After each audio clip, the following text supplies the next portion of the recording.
Dear students, this is Praveen Kumar Agarwal from Management Department. Welcomes you in my today's lecture of Company Law. In today's lecture, we will discuss upon the topic regarding company liquidator. यानी कि जब company की winding up की process को follow किया जाता है, यानी जिस दिन से कंपनी के वाइंडिंग अप के ऑर्डर दिए जाते हैं उस दिन से लेकर और जब तक कंपनी डिसॉल्व नहीं हो पाती है तब तक कंपनी लिक्विडेटर एक इंपॉर्टेंट रोल प्ले करता है, जैसा कि हमने प्रीवियस लेक्चर्स में इसके बारे में डिस्कस भी किया था। तो हम आज डिस्कस करेंगे ये कंपनी लिक्विडेटर होता कौन है और इसके पास क्या क्या पावर्स अवेलेबल रहती हैं जब ये कंपनी लिक्विडेटर के फॉर्म में किसी भी कंपनी में अपॉइंट किया जाता है। तो पहले बात करते हैं about the definition of company liquidator, meaning of company liquidator. Company liquidator is a person appointed as company liquidator from a panel of professionals maintained by the central government by any of the following. कौन कौन है? Very first is by the tribunal in case of winding up by the tribunal, and second one is the by the company and creditors in the case of voluntary wind up. यानी कि ये जो दो cases मैंने discuss करे हैं, tribunal के द्वारा जब कंपनी के वाइंडिंग अप का ऑर्डर दिया जाता है उस केस में, और कंपनी और क्रेडिटर्स के द्वारा जब वॉलंटरी वाइंडिंग अप की प्रोसेस को फॉलो किया जाता है उस केस में क्या होता है, सेंट्रल गवर्नमेंट के द्वारा एक प्रोफेशनल के पैनल को मेंटेन किया जाता है और इन प्रोफेशनल्स के पैनल के सजेशन के बेसिस पर एक पर्टिकुलर पर्सन को कंपनी लिक्विडेटर के फॉर्म में अपॉइंट किया जाता है। तो हम उसी पर्टिकुलर पर्सन को कंपनी लिक्विडेटर का नाम देते हैं। ये तो बात हो गई लॉ की लैंग्वेज में। अब सिंपल वर्ड से बात करते हैं।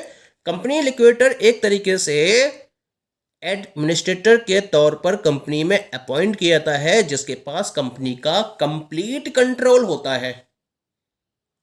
जब वाइंडिंग अप की प्रोसेस को शुरू किया जाता है, यानी कि ट्रिब्यूनल की तरफ से जब वाइंडिंग अप के ऑर्डर पास कर दिए जाते हैं किसी भी कंपनी के रेफरेंस में और कंपनी लिक्विडेटर को अपॉइंट कर दिया जाता है, तो वो उस कंपनी के एडमिनिस्ट्रेटर की तरह वर्कआउट करता है और कंप्लीट कंपनी पर केवल और केवल उसी का कंट्रोल होता है।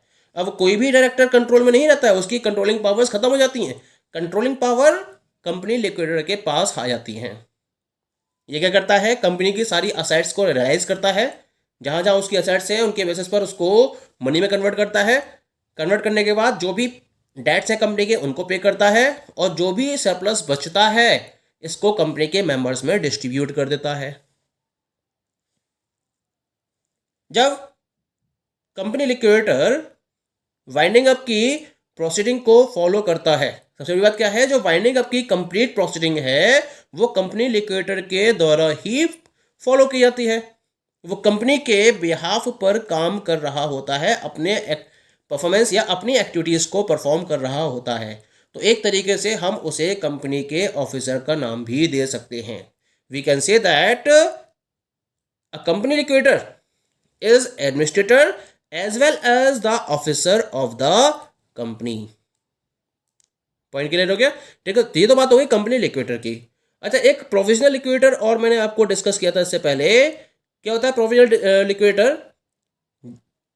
On receipt of a petition of winding up of a company, the tribunal may appoint a provisional liquidator till the making of a winding up order. यानी कि जब किसी पर्टिकुलर पर्सन की तरफ से कंपनी के वाइंडिंग अप की petition receive होती है ट्रिब्यूनल के पास, तब उस डेट से ट्रिब्यूनल क्या करती है, कंपनी में एक प्रोविजनल लिक्विडेटर को अपॉइंट कर देती है। ये प्रोविजनल लिक्विडेटर तब तक एग्जिस्टेंस में रहता है जब तक कि ट्रिब्यूनल की तरफ से वाइंडिंग अप के ऑर्डर पास नहीं कर दिए जाते। तो वाइंडिंग अप के ऑर्डर पास करने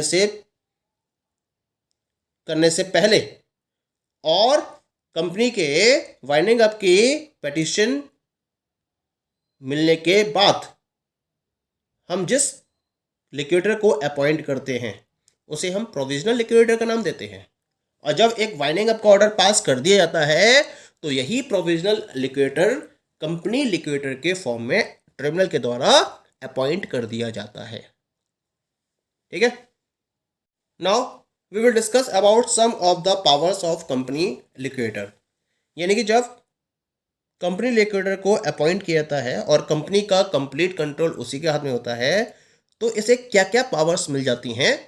तो इसके लिए हम दो हेड्स में इसको स्टडी करेंगे। The first head is power exercisable with the direction of the tribunal, यानी कि ट्रिब्यूनल के डायरेक्शन के बेसिस पर क्या क्या पावर्स इसको दी गई हैं, और क्रिएटर्स और कंट्रीब्यूटरीज के डायरेक्शन के बेसिस पर इसको क्या क्या पावर्स दी गई हैं। तो दो क्लासिफिकेशन है इसके। पहले हम बात करते हैं powers exercisable with the direction of the tribunal, यानी कि ट्रिब्यूनल के डायरेक्शन से इसको क्या क्या पावर्स दी गई हैं। The very first power is to carry on the business of the company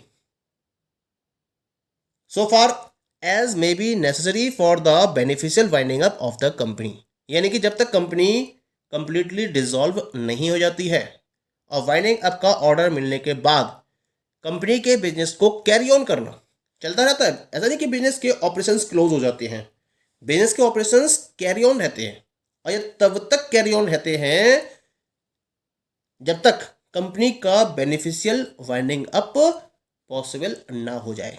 तो कंपनी के बेनिफिशियल वाइंडिंग अप के लिए जरूरी है कि कंपनी के बिजनेस को कैरी ऑन किया जाए, और इसे कैरी ऑन करने की पावर किसके पास होती है? कंपनी लिक्विडेटर के पास इसकी पावर होती है। ठीक है। सेकेंड पावर है इसके पास to do all acts and to execute in the name and on behalf of the company all deeds, receipts and other documents, and for that purpose to use when necessary the company seal. तो सबसे बात क्या है कि अगर उसे company के business को कैरी ऑन करना है तो वो सारी एक्टिविटीज़ फोकस करनी होती हैं, इसको डिफरेंट टाइप की एक्टिविटीज़ फोकस करनी होती हैं और उनको एग्जीक्यूट करना होता है। और एग्जीक्यूट करने के लिए इसे क्या क्या करना होता है? कंपनी के बिहाफ पर, कंपनी के नेम पर डिफरेंट टाइप की डीड्स, रिसीप्ट्स या अदर डॉक्यूमेंट्स को फोकस करना होता है, तो वो ऐसा कर सकता है। और अगर ज़रूरत पड़े तो वो कंपनी की सील का भी यूज़ कर सकता है। ठीक है। और इसके बेसिस पर वो डिफरेंट टाइप की डीड्स, रिसीप्ट्स या अदर डॉक्यूमेंट्स को फॉलो कर सकता है, जैसे कि कंपनी के बिजनेस को सक्सेसफुल वे में कैरी ऑन किया जा सके। ठीक है। इसके साथ थर्ड पावर रहती है इसके पास to sell the immovable and movable property and actionable claims of the company by public auction or private contract with power to transfer such property to any person or body corporate or to sell the same in parcels। तो चलिए बात क्या है कि ये free होता है, इसके पास पावर होती है कि कंपनी की किसी भी इमूवेबल या मूवेबल प्रॉपर्टी को वो सेल कर सकता है और कंपनी के जितने भी क्लेम्स हैं उनको ये फुलफिल कर सकता है, उसके रिगार्डिंग ये एक्शन ले सकता है। या तो क्या करेगा, डिफरेंट टाइप के इसके पास मोड्स होते हैं, पब्लिक ऑक्शन के थ्रू ऐसा कर सकता है वो, या प्राइवेट कॉन्ट्रैक्ट के थ्रू ऐसा कर सकता है, या फिर ये किसी दूसरे पर्सन को या बॉडी कॉर्पोरेट को प्रॉपर्टी ट्रांसफर करने की पावर के साथ में भी कंपनी की इमूवेबल या मूवेबल प्रॉपर्टी को सेल कर सकता है, या फिर पार्सल्स के हेल्प से भी प्रॉपर्टीज को सेल किया जा सकता है।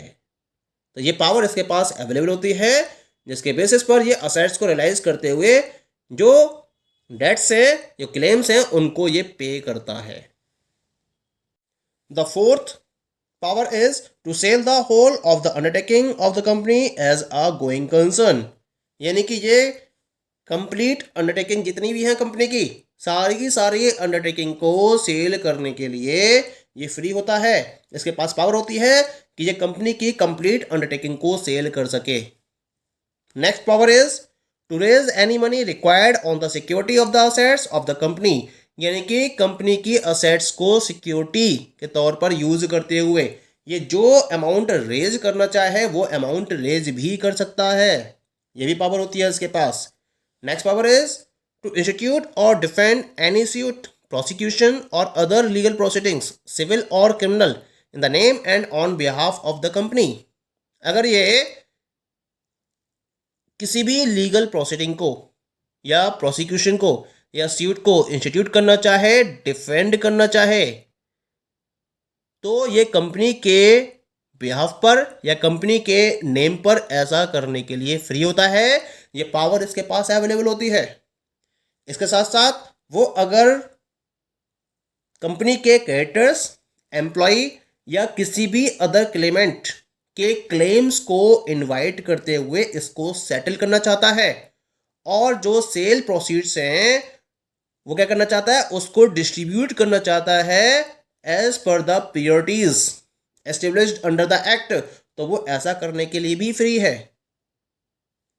नेक्स्ट पावर है उसके पास to inspect the record and returns of the company on the files of the registrar और एनी अदर अथॉरिटी, यानी कि कंपनी के रिकॉर्ड्स और उसके रिटर्न्स को इंस्पेक्ट करना जो कि रजिस्ट्रार के पास फाइल्ड है, यानी जिसकी फाइलिंग रजिस्ट्रार के पास है, ऐसे रिकॉर्ड्स और रिटर्न्स को इंस्पेक्ट करना, ये भी इसकी पावर में रहता है।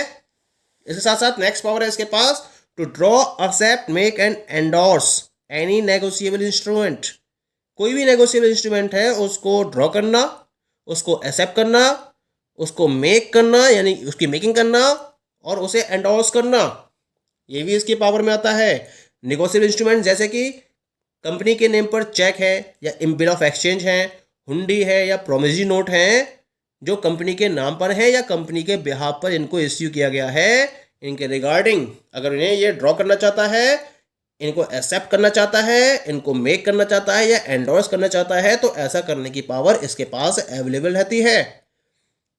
The next power is 10th power is to obtain any professional assistance from any person or appoint any professional in discharge of his duties, obligations and responsibilities and for protection of the assets of the company, क्योंकि उसके पास बहुत सारे functions उसे perform करने होते हैं, तो अपने पर्टिकुलर ड्यूटीज़ और ऑब्लिगेशंस और रिस्पॉन्सिबिलिटीज़ को डिस्चार्ज करने के लिए ये किसी भी प्रोफेशनल को अपॉइंट कर सकता है या किसी भी प्रोफेशनल से हेल्प ले सकता है।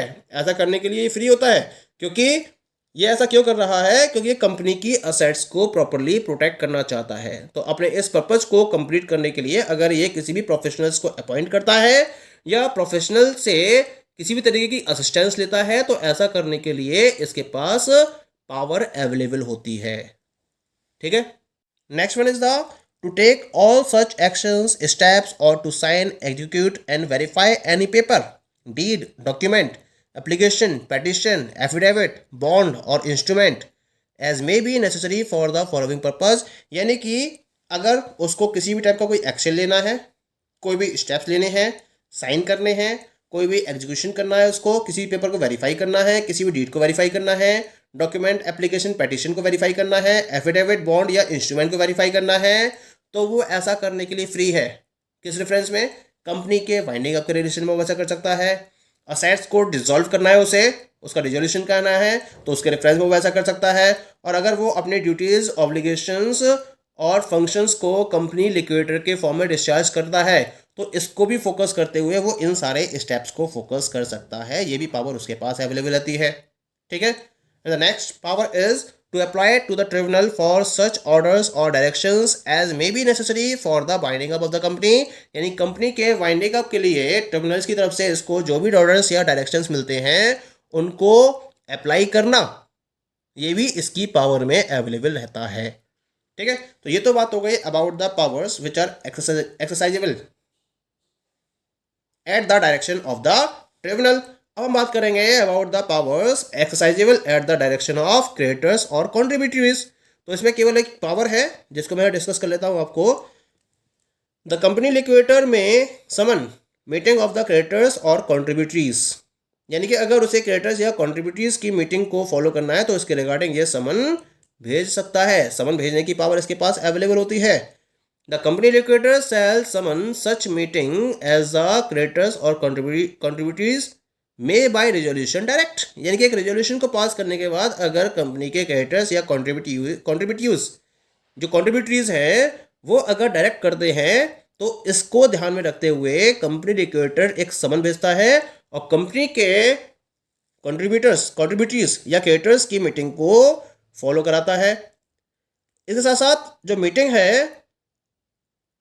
वो रिक्वेस्ट के बेसिस पर भी समन की जा सकती है, यानी कि इसके लिए कंडीशन है कि not less than 1/10 in value of the creditors और कॉन्ट्रीब्यूटरीज रिक्वेस्ट इन राइटिंग, यानी जब कंपनी के कम से कम 1/10 वैल्यू में, हम बात कर रहे हैं वैल्यू में, जो कंपनी के क्रेडिटर्स हैं या कॉन्ट्रीब्यूटरीज हैं उनकी वैल्यू के 1/10 के बराबर अगर राइटिंग में कंपनी लिक्विडेटर से रिक्वेस्ट करते हैं मीटिंग के रिगार्डिंग, तो उसकी रिक्वेस्ट के बेसिस पर भी जो कंपनी लिक्विडेटर है वो मीटिंग के रिगार्डिंग समन को भेजने की पावर रखता है। Okay, so these all are the powers given to the company liquidator. Thank you.